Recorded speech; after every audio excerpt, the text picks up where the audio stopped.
So we're going into the third map. Protois is going back to his main race, Undead, which of course has a much easier time against human on Echo Isles than it does on Lost Temple. So yeah, I guess a race switch that is somewhat understandable, but you know, as I said, he's gonna go back to his main race here. ToD, on the other hand, has no reason to feel any lack of confidence in this best of 5 thus far. First map went, you know, somewhat smoothly in his favor. Second map a lot more closely fought, but still in the end won by the Frenchman.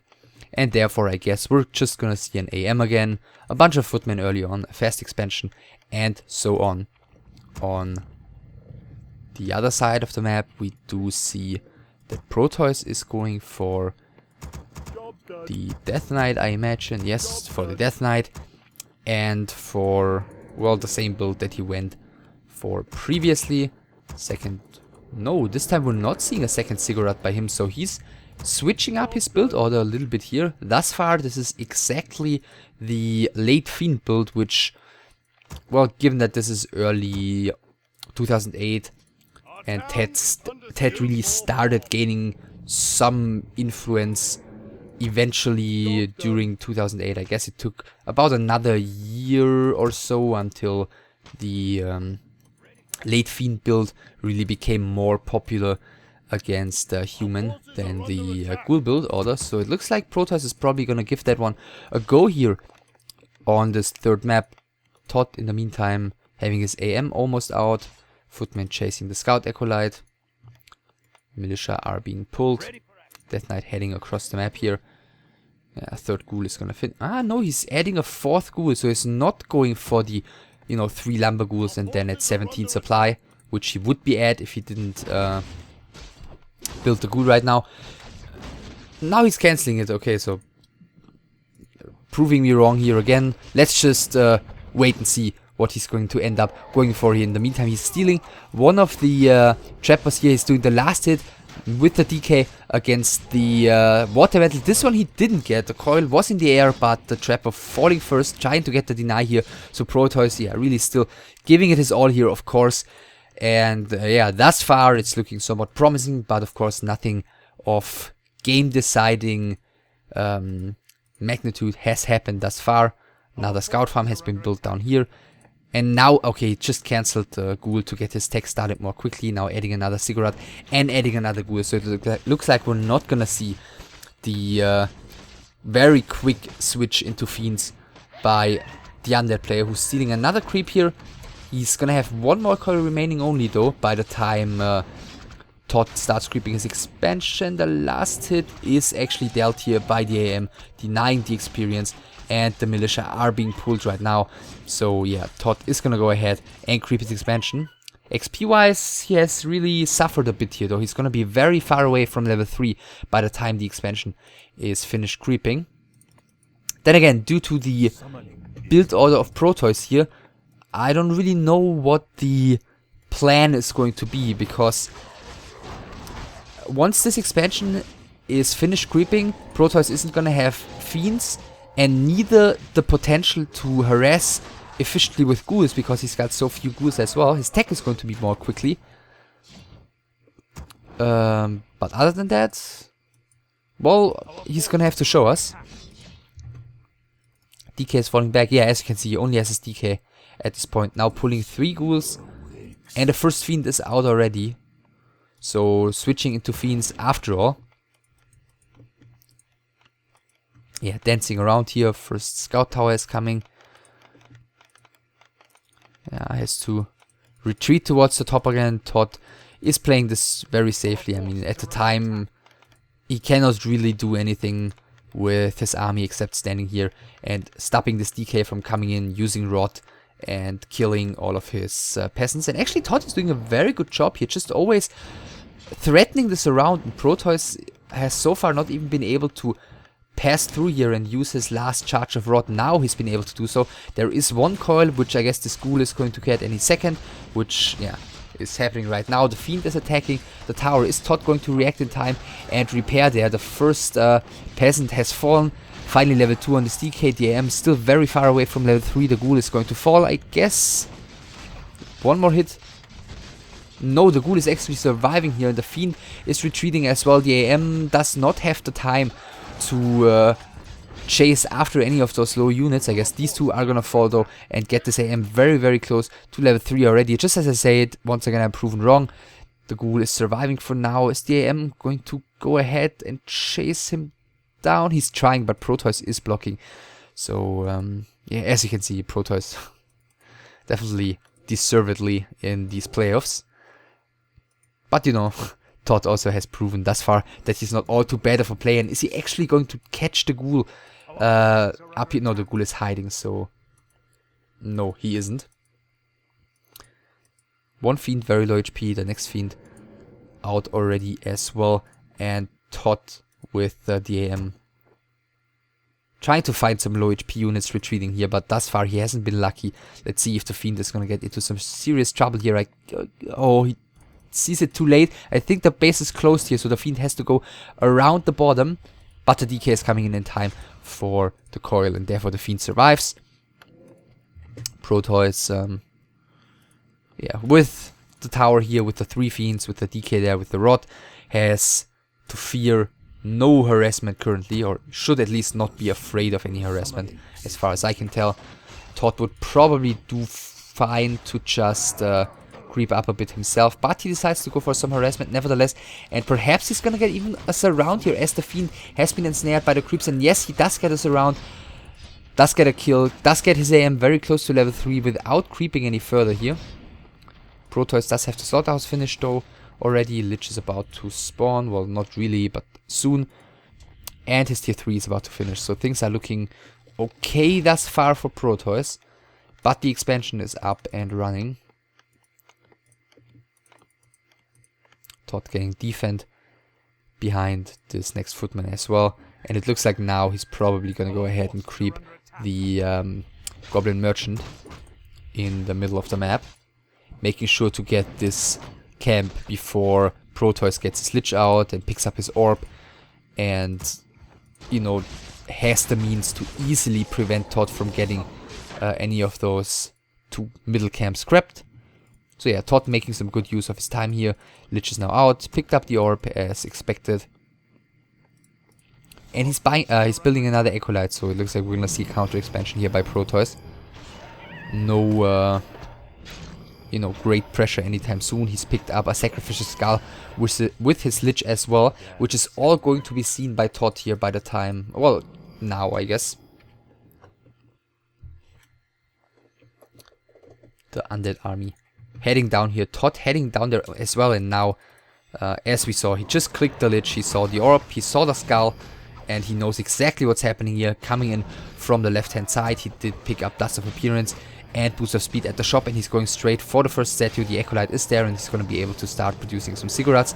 Let's see if ToD is going to be able to do all too much about that. The Lich has full mana here, using 1 Nova on these footmen. The Death Knight level 3 is able to keep the Fiend alive for a moment, but the surround still holds. The Fiend is falling, and yeah, Protois is losing another Fiend here. The Lich has to pay attention as well, but he's not even trying to go for surround, just cancelling the cigarette here, but paying at least a bit of a price here. ToD is, you know, given that the orb is there, given that the first destroyer is now there, yeah, ToD is gonna have to get going here soon. He's trying to go for the Acolyte kill. The DK has no more mana, so the Acolyte might even end up falling here. That's what's happening, so delaying the counter expansion here even further. ToD losing all of his footmen though while doing so. The IEM is definitely gonna get away with a boost of speed, no problem for him. Tier 3 tech has already been started by ToD though. So once again, kinda like on Lost Temple, he does not feel any pressure here, knowing that his opponent is willing to take this game into the very late stages with a counter expansion. So a quick tier 3 tech is a quite safe approach. The creep's actually ensnaring the Fiend here and almost killing it. Fortunately for Protois, wow, who's even able to force the TP here, as this IEM was overextending a little bit here.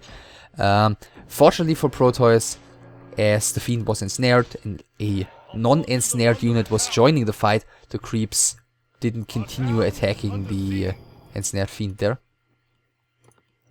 So tier 3, halfway done. He's gonna add a second barracks. He does have a blacksmith already.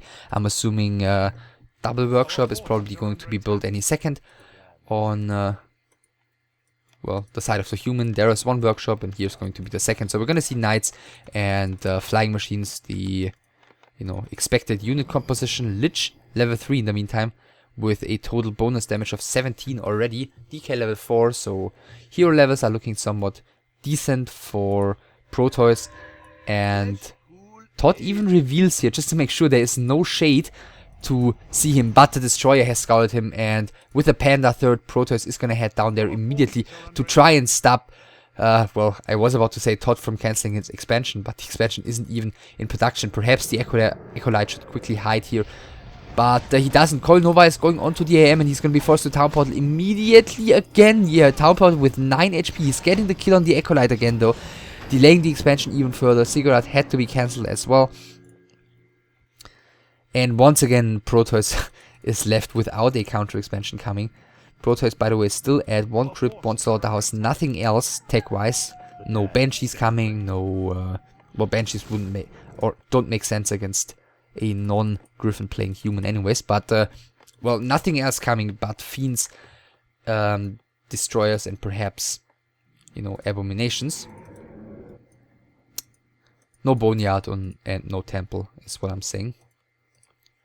Protois at 50 supply here, really no gold to spare. And it looks like he wants to contain ToD at his side of the map right now, feeling perhaps a little bit sick of the whole, harassment that he's been enduring the previous few minutes. So he's taking on the aggression right now, and there's really not all too much ToD has against this, but he has reached tier 3, he's getting the Paladin, he's getting his first flying machines, his first knight is out, so I don't think that Protois is going to have the time to actually kill the town hall here. Protois is going to kill all the peasants here. He's going to stop this, expansion from mining for a while. But I guess ToD is going to prepare for a fight here, just as I speak.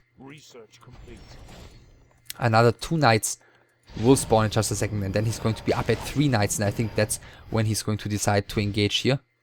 Yeah, militia are being called right now. The knights are about to spawn. One more flying machine is about to spawn as well. The town hall is halfway down. He really has to hurry here. But Protois is seeing that ToD is coming in, repositioning a little bit already, preparing for the fight. Or is he even going to be willing to fight here? He does have a TP, and, well, he's morphing the destroyers. So, yes, he is deciding to go for a fight here. Militia coming in. The 3 knights are on the field right now. 5 flying machines on the field as well. Well, 5 flying machines against 3 destroyers. 2 of them with mana are going to be not enough, clearly, for ToD. So perhaps there is a case to be made for Protois to take a fight right now, despite the counter expansion coming just now. But he's staying very passive with his ground army for a good reason here. Going for another kill on one of these footmen, which are, well, very expendable, but ToD is still taking the time, the effort to staff out one of them. Now he's engaging just after Protois again has taken down almost the entire gold line. There are more peasants ready to take over though. 60 supply for ToD, 60 supply for Protois. Counter expansion is now running. Necropolis is coming, Nerubian Tower is coming. And yeah, Protois is looking quite alright in this game. ToD is fully tagged up to tier 3, so is Protois. Well, his Panda could use some more leveling, but except for the turtle camps in the corners, well, this one is also still left. And this one. So perhaps Protois would do fine to just fall back right now. Stay close to his expansion, just quickly creep this perhaps with his Panda alone to, well, he'd even be level 3 already if he did that. And then he would look quite fine. Protois falling back right now. No tower support currently. Morphing another destroyer, another fiend gets bolted here and killed though. And yeah, now 4 destroyers against like 12-ish flying machines. Flying machines are pulling back. Still though, Panda now level 2. No upgrades, by the way, on the flying machines. On any undead unit, the knights are the only unit with a 1-0 upgrade. And, well, the footmen, of course, and militia, etc. But the only relevant units.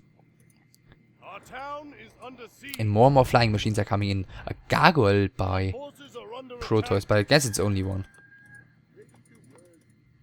ToD is staying close here. Doesn't want to have the undead sit comfortably at his expansion. First breath of fire did come in. The first bunch of flying machines have already fallen here. The panda is surrounded though, and he's getting the kill on the panda.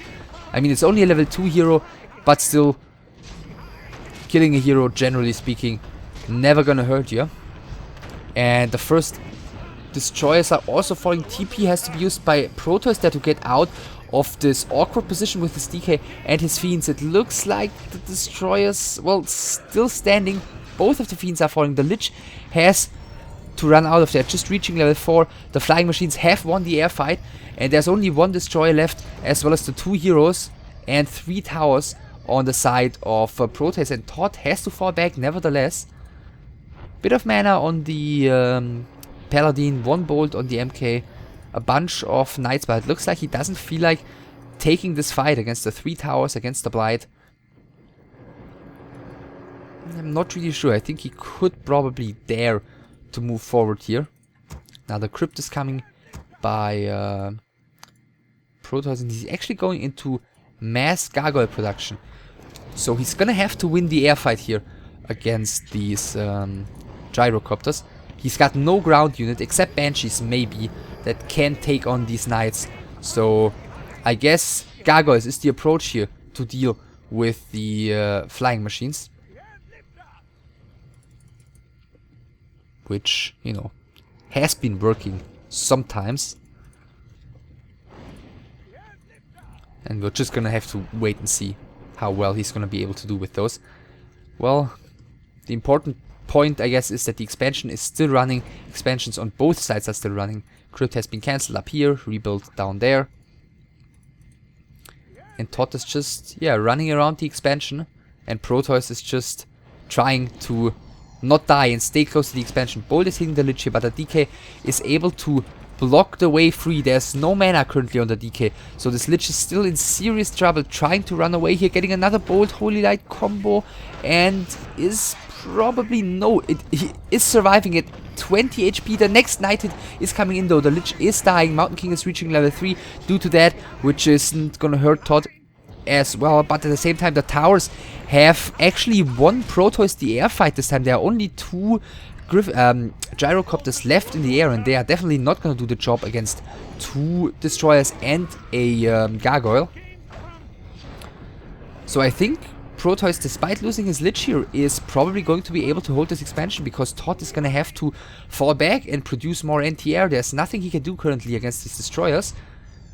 Still trying to engage here though. Yeah, 2 more flying machines are out, but in these low numbers, the Griffins, the destroyers, have no problem against them. Mains still have a little bit of gold inside them. Protois can continue working against the scout farm, finally getting the kill. The DK also level 5 already. 5-4, and a panda who is going to reach level 3 soon. Against 5 AM soon, 3 MK, and a paladin who probably has to take this one to reach level 3. And ToD is again producing a large number of anti-air units. The DK is now pulling away, so the panda can at least get the full XP for the renegade wizard. And probably hope for an energy pendant here.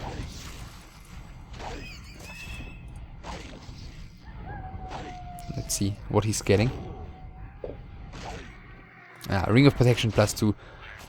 Not getting all too lucky here, and yeah, the paladin is solo creeping this camp, so he's gonna get level 3 there as well. MK has picked up another invul potion here, especially on Echo Isles, where it's more difficult to, you know, get a decent number of invul potions. I guess it's quite a big deal. The Lich still has its Invo Potion. Actually could have used that up here, but well, for some reason didn't get it done. So yeah, 5-4-3 against 5-3-3 at this point. Yeah, Paladin has... what did he find? Talisman of Evasion. And gives it to the Mountain King here immediately. Our gold mine is running low. Again, a bunch of flying machines produced. Still no upgrades on those. Still 1-0 upgrades on the Knights. 0-1 upgrades on the Gargoyles. As well as the Destroyers. So let's see. No heal scroll currently for Protois. So the way these Gargoyle against Flying Machine fights usually go is that the undead can trade very well for a certain amount of time, because the Gargoyles, they will take down the Flying Machines one by one, whereas the Flying Machines will deal pretty much similarly spread damage across all the Gargoyles. That's why you want to stretch that period of time where the Gargoyles can fight against the Flying Machines for as long as possible, with armor upgrades, with a protection scroll perhaps, and with heal scrolls. He's just bought the first one right now. And eventually, either you win the fight entirely, or you eventually have to pull out of the fight with, you know, most likely a TP, maybe just landing the Gargoyles and continue fighting with the ground army. We'll see about that. But yeah, the point being is, the human wants damage output usually, more than armor in this case. The undead wants armor more than damage output. And the undead wants heal scrolls, and he just bought 2 of them. Yeah, level 3 water metals are going to be a great help in that fight as well. As long as they just don't all get quickly dispelled by the Destroyers. So yeah, Protois is not going to move out of his expansion here. His expansion, Dovak style. Yeah, ToD faced Dovak on this map as well in the group stage. Well, Dovak played a Dreadlord in that game, but other than that, yeah, he counter expanded as well and played it quite passively. And ToD, you know, had to engage eventually, and it was a super close game in the group stage. In case you haven't seen it, definitely worth watching. And we'll see if this game is going to end up equally close. For the time being, ToD still has income, 3,400 gold. He's saving up at 80 supply and getting a huge load of flying machines. A huge load of AoE damage is what he's gonna have against the Gargoyles. Whereas Protois is also sitting at 80 and saving. In the meantime, the mains have run out. And I guess we might just be waiting for this mine to run out at 80 supply.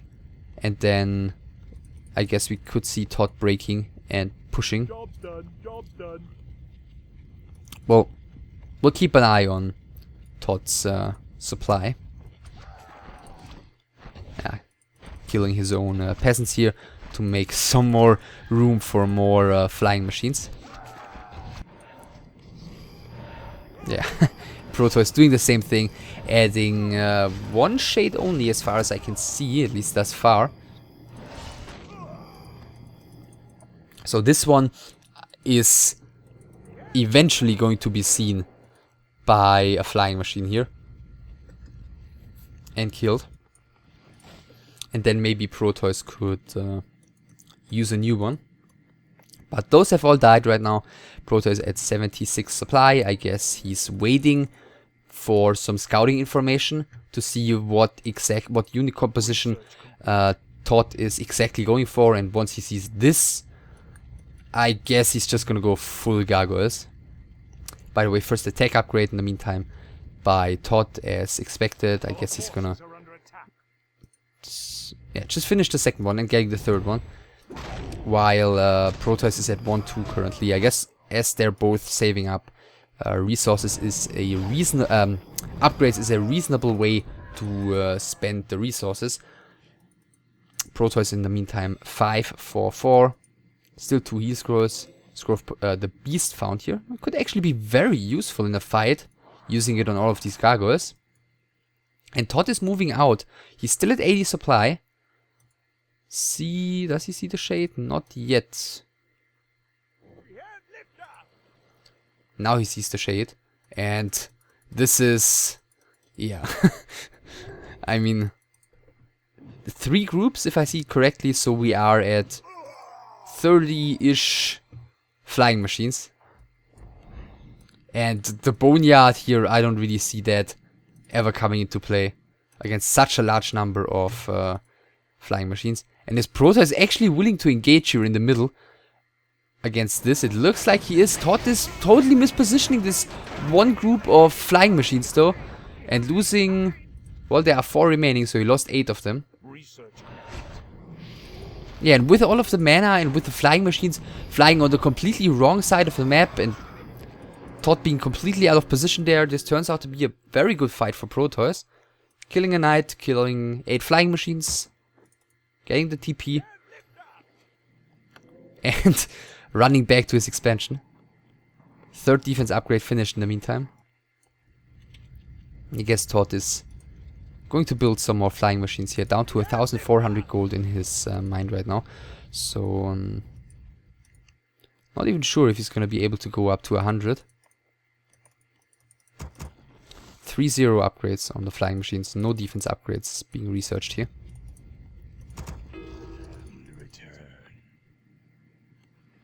Yeah, and he rebuilt the shade.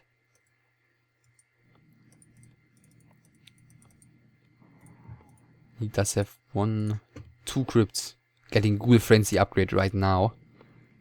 Well, he only has 4 ghouls and he doesn't have a lumber problem at all. Fighting mid, well, yeah, why? Exactly.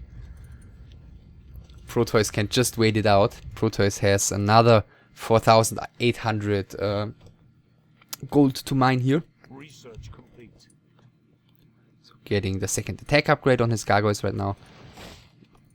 Did he keep the... Yeah, he kept the Scroll of the Beast, by the way. Research complete.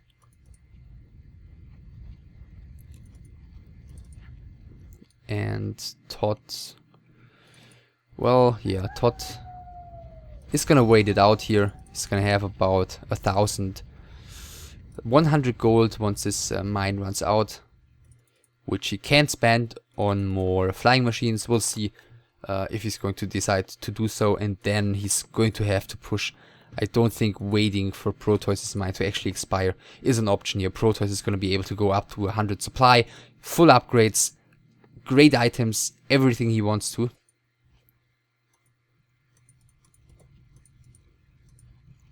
So yeah, pretty exciting game the past few minutes. But yeah, as stated, no reason for Protois to do anything else but sit at his expansion. Not really a reason for ToD to break into high upkeep and then push before his mine runs out. So that's what we're dealing with here. I guess the second this mine runs out, we're gonna hear the bell and ToD is going to go up to, well, high upkeep. Yeah. There we see it. 2 more supply, so I guess that's 2 more flying machines. Yeah, and ToD with 700 gold left to spend is killing his workers here. I mean, they're never gonna mine any, or he's never gonna mine anything again anyway in this game, but yeah, I don't really see the point. Is he afraid that they'd perhaps feed the undead? I don't know. And building more and more flying machines.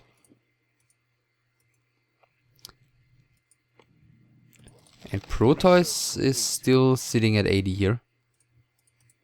I mean, ToD does have 80 supply pure fighting army here. He doesn't have a single peasant remaining as far as I can tell. Ah, okay, 2. Whereas Protois has his acolytes and he's got ghouls and everything, so this isn't as much 80 supply as ToD has, but it isn't 80 supply anymore at all. He's going up to 90 right now, apparently being aware that ToD's mine has run out, being aware that ToD is about to push here, and this is such a gigantic army by the human player. So yeah, let's see.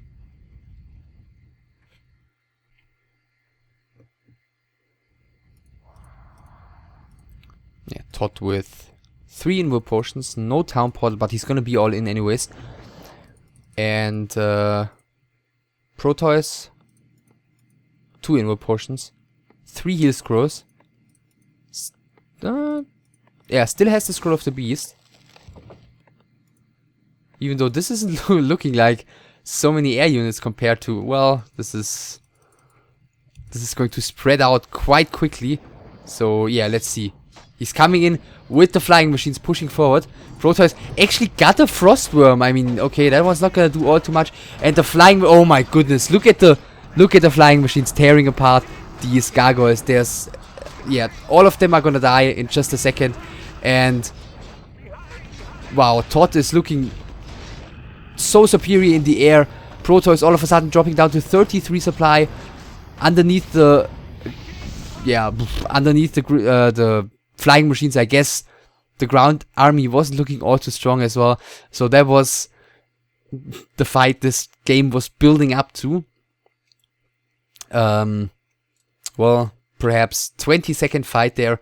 In the end, Protois, I didn't pay attention. I was just assuming that he went in full-on gargoyle production there at the end. Getting the frostworm was, of course, totally pointless. He also, for some reason, wasn't ready for the fight there. I mean, he used his scroll of the beast way too late. He was in a bit of an awkward position with his heroes when all of the knights were coming in. And yeah, just completely got overrolled there in the end. And ToD ends up winning here. 3-0. He's going to the finals. Protois is out. And we have one last best of 5 to go through in these playoffs, which is going to be between Hot and Nightwolf. So that's what's going to come up next. I hope you enjoyed this one. And yeah, I'll see you next time. Take care.